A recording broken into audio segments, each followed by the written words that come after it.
Welcome back to another episode of In the Gym. I'm your host, Mike Petrella. Today we have all the way from the UK, Dr. James Fisher. Dr. Fisher is a senior lecturer of exercise science at Solent University and has a PhD in strength training and adaptations. Dr. Fisher, thank you for being on the show today. Mike, it's a pleasure to be here. Thank you for having me. Now, we've been asking everybody this season how they got into resistance training. I want to switch it up a little bit for you because of your academic background. How did you get into the field of exercise science? Yeah, it's interestingly enough, it's through strength training. I actually set out to be a PE teacher, to be a phys ed teacher. And while I was doing my undergraduate degree, I just realized that I didn't like spending that much time with kids, if I'm completely honest. Um, so the natural progression through that undergraduate degree is to complete a final year research project, an undergraduate dissertation. And I was so enthused by this idea of being able to design my own research and answer my own research question. And at the time that I completed my undergrad, I was looking at doing a PhD straight away, which didn't transpire. But I moved straight into a master's course and continued the research through there. And it's been it's been research and exercise science all the way. So yeah, but a lot of that has been revolved around my interest in strength training and bodybuilding and strength training for sports performance. So That's fantastic. Now, I kind of originally met you through the high intensity training world. And for those who may not know, that's the idea that when you're working out in the gym, you're trying to work to a very high level of intensity. That the general belief is that if you leave too many reps in the tank, you're not going to get the adaptation that you're looking for. You're not going to get the results that you're looking for. So, how did you get into that world of high intensity training? yeah, well, I mean, the my progression in exercise science is also a result of the peers that I've had. You know, some really inspirational academics that taught me and inspired me to want to answer research questions.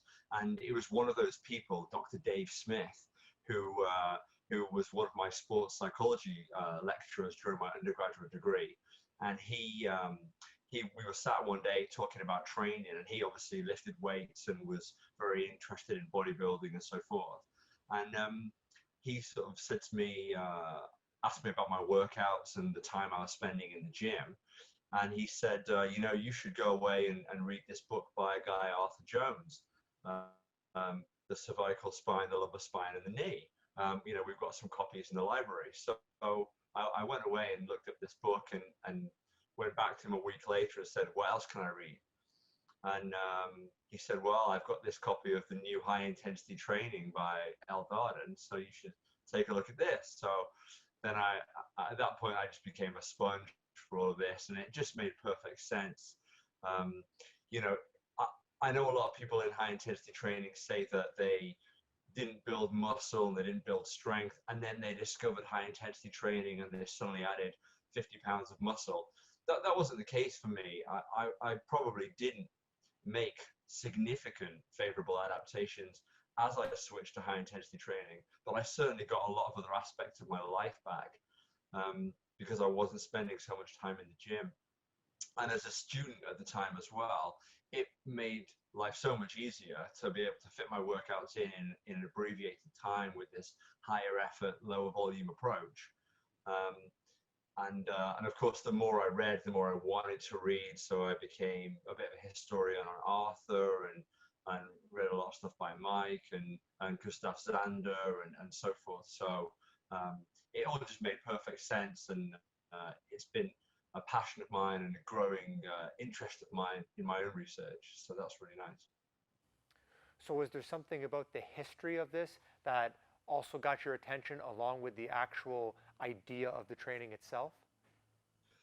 I guess the history of thinking critically about things. So I've never committed to the sort of the philosophy. Obviously, Mike Mensa in Heavy Duty 2, I think it was, talks a lot about Ayn Rand and philosophy and so forth.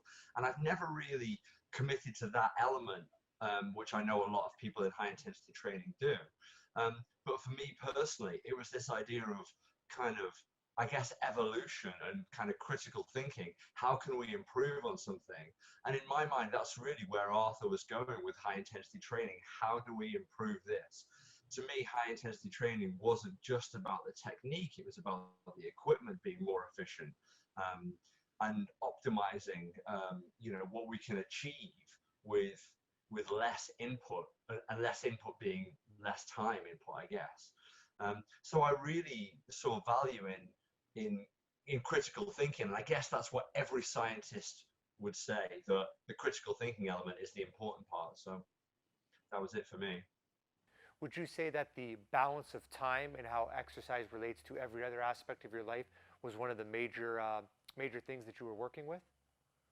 Yeah, absolutely. And partly because at the time I was, now basketball isn't huge in the UK, but at the time I was the captain of my basketball team at college, at university. And I was also doing a lot of coaching with the women's basketball team as well. I was working as a personal trainer and a strength and conditioning coach for some local tennis players and for the Lawn Tennis Association in the UK. Um, so I was kind of running my business on the side as well, and then on top of that, all my studies. Um, and I love spending time in the gym. Don't get me wrong. I would go in and spend hours in the morning. I can remember me and a couple of the guys would wake up in the morning and we'd sit and drink, a couple of cups of coffee and eat our porridge and then go and do some big workouts. But it just wasn't time efficient for us at all.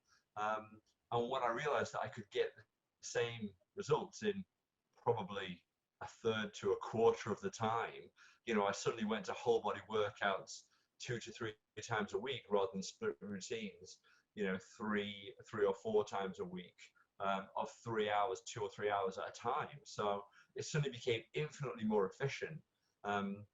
So it was really a no-brainer for me at the time. We're going to go to a quick commercial break, but when we come back, I'm going to ask James a little bit about the evolution of these training protocols and some of the things that he's personally studied.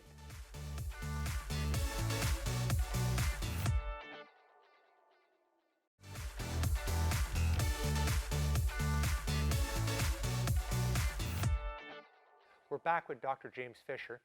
Dr. Fisher, I wanted to ask you a little bit about high intensity training. That's almost like a bit of an old-fashioned term. Now, a lot of people in our industry are using the term evidence-based training. So how is one kind of turned into the next, and where is this all going? Yeah, that's a great question, Mike. And if I'm honest, I don't typically use the term high intensity training. I much prefer evidence-based training. And really, I guess uh, the similarities are that the evidence base now supports that, very, very favorable adaptations can be attained with low volume, low frequency resistance training to a high degree of effort.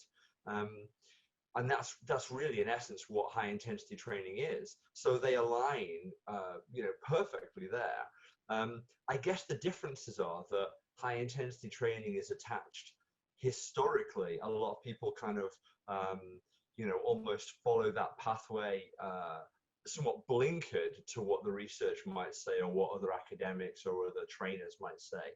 Whereas the evidence-based training is going to always be evolving. I'm curious about some of the studies that you've personally done. What have you found through your own works? Yeah, so some of my own research has looked at an array of different things. So we've looked at things as specific as low back strength. We've looked at a few different exercises which historically have been tutored as exercises that are used to strengthen the low back, such as the Romanian deadlift or back squats or hip thrust. And we found sort of no evidence to support that they strengthen the lumbar muscles.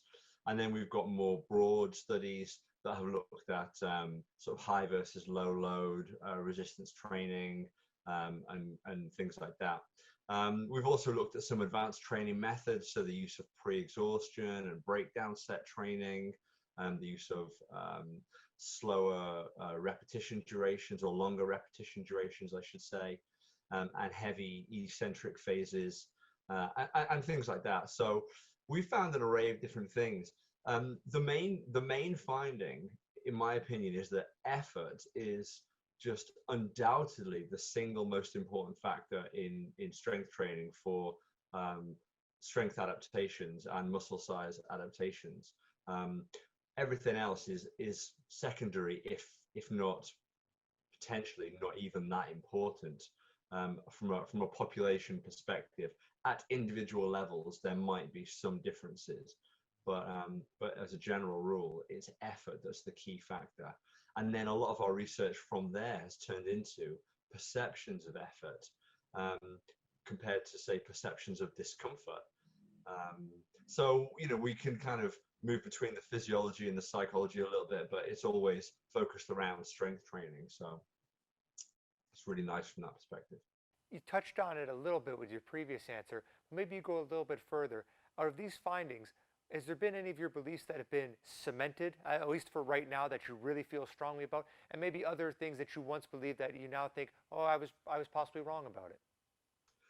Yeah, so I think the beliefs that I've had that have been cemented are certainly that a low volume, high effort approach is key. Yeah, certainly there's no study that I know that doesn't support that, that high effort is going to be the key factor. Um, the flip side of that is it might not be as necessary to get to muscular failure as it's often touted. Um, Certainly there is a threshold for intensity of effort, but where that threshold exists, nobody really knows. So whether that's complete muscular failure or whether that's 1 rep or 2 reps shy, nobody really knows. Now, the argument I always put forward is, well, if we don't know where the threshold is, the best way to know we've passed the threshold is to train to failure. Um, the other areas that we've looked at where my perceptions have changed a little bit are things like repetition duration. So I've always felt personally that slower repetitions put the muscle under more tension, are probably better for muscle growth and so forth. But actually, the body of literature now, and certainly our own studies, don't really support that. As long as the muscle is under tension, it doesn't need to be under very slow movement. It just needs to be under tension to stimulate adaptation.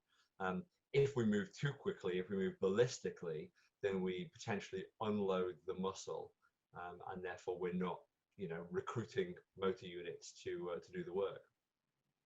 And obviously, there'd be some safety considerations when we say speed up to a certain point. Yeah, I mean, I agree with that, and I think this is interesting because a lot of trainers take that perspective. And as a trainer and a trainee, I would tend to favor slower compared to faster repetitions from a safety perspective. But really, there isn't a body of research to support that. The faster we move, the more likely we are to get injured. It's really just our logic that says the faster we move, the higher the impact forces might be, and so forth. Um, the big factor in high velocity movements is always the catch element. So, for example, if we take somebody doing a power clean, then the lifting movement probably is not incredibly dangerous. It's probably more dangerous than, say, a deadlift.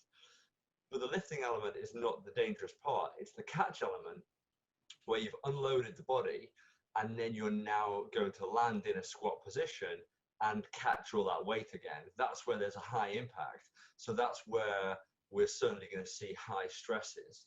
And of course, injury occurs where the stress exceeds what the body can handle. So, and in that situation, with that example, I've seen everything from, dislocations to, quite serious fractures of the low back and things like that. So, but it's interesting that people always lean on velocity of movement as being a safety factor when in high intensity training, velocity of movement is almost a non-existent factor because everybody moves slow enough to keep the muscle under tension.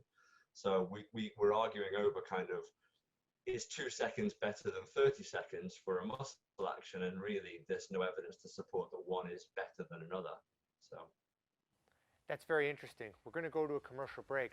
When we come back, I'm going to talk to James Fisher a little bit about conflicting studies in exercise science.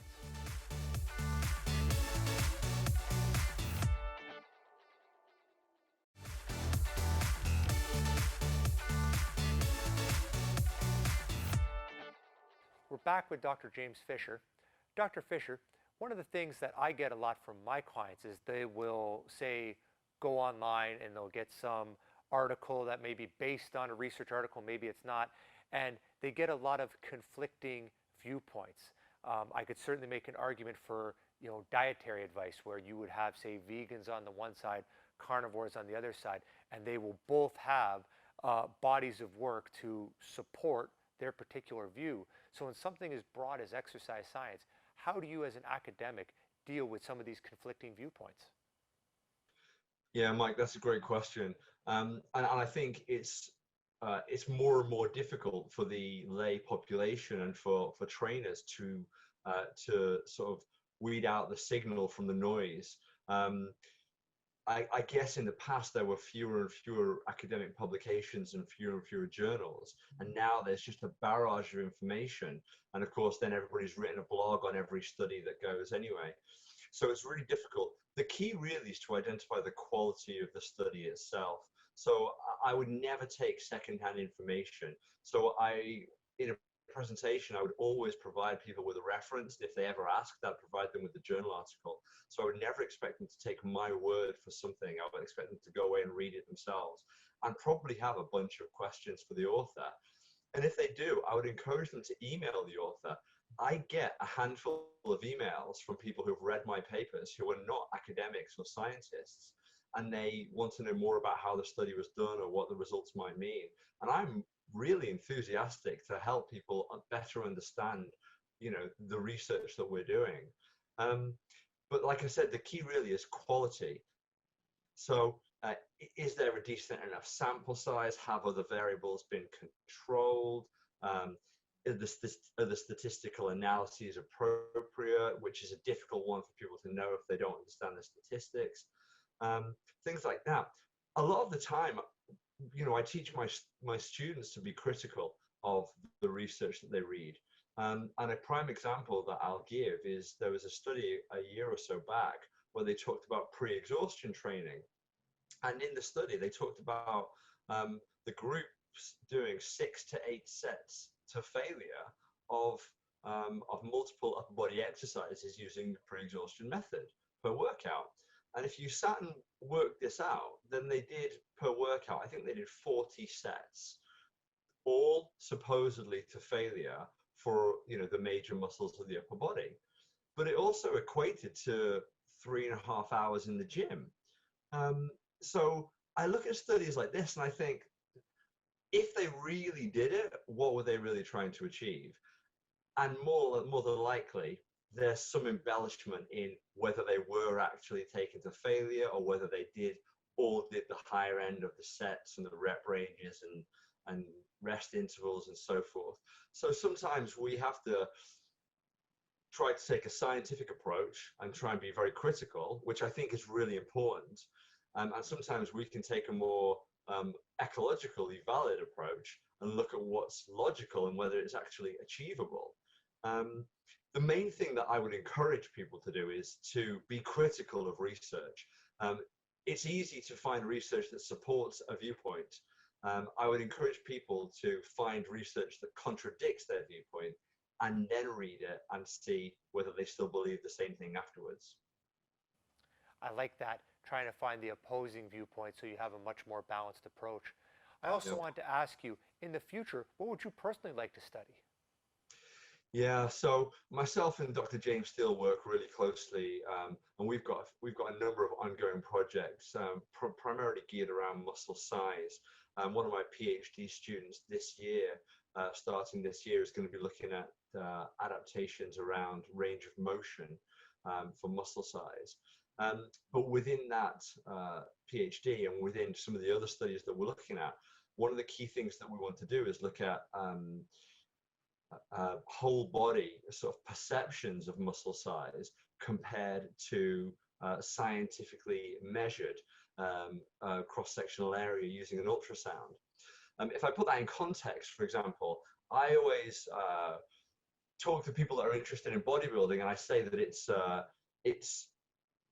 flawed sport because it's all about aesthetics, but it's not about quantifying those aesthetics. So we now have the technology to take any two bodybuilders and take their mass and their body composition and their muscle fiber size and their anatomical and physiological cross-sectional area of any given muscle, and we can measure the difference between the left side and the right side. We can look at difference between upper to lower body ratio, sort of for the biceps and the quadriceps, and we could make it a purely objective and quantified sport. Of course, it would kill the sport, so I'm not suggesting for a second that we do that, but it always projects an interesting viewpoint. But what I am interested in is, in the research, we talk about adaptations of maybe 2 or 3 millimeters of muscle growth. But what does that actually mean to a person? Does somebody stand in front of the mirror and say, wow, my biceps look so much bigger now I've added those 2 or 3 millimeters? So what we're interested in is using this range of motion study to look at whether the adaptations that we can quantify objectively using ultrasound can be identified qualitatively using images. So whether they actually mean anything in the real world, I guess, because isn't that what it's all about? It's easy for a scientist to say, we've measured this and that's better. But if somebody in the real world doesn't see any difference, then it doesn't mean anything. So I think that there's still a big gap between science and practice there that we can fill, especially around muscle size and hypertrophy. That's going to be fascinating stuff. I'm curious to see what the results are going to be. Dr. Fisher, thank you so much for being on the show. If someone want to get in touch with you and want to learn more about your research, how would they do that? They can email me at james.fisher@solent.ac.uk, and I will always respond to emails. So even if it takes a bit of time to get back to you, please feel free to email me about anything that we've talked about or any of my studies. Dr. Fisher, thank you again. Thank you.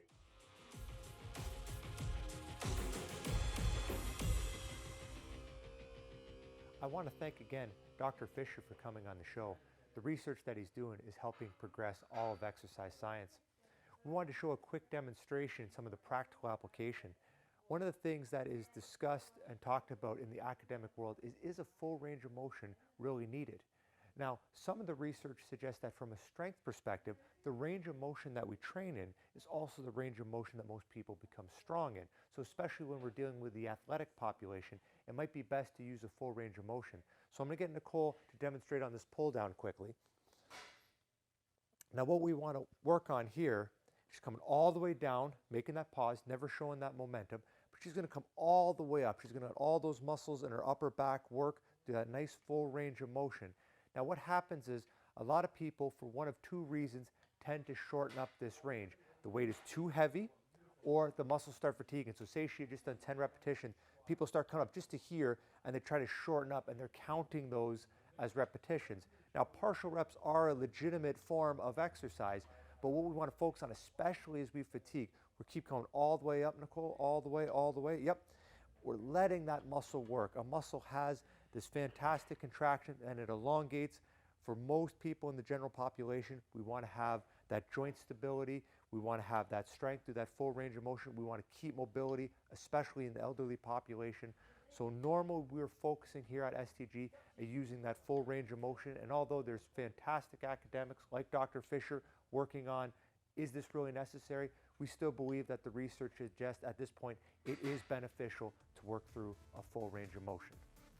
Grab this from Nicole. Thank you very much.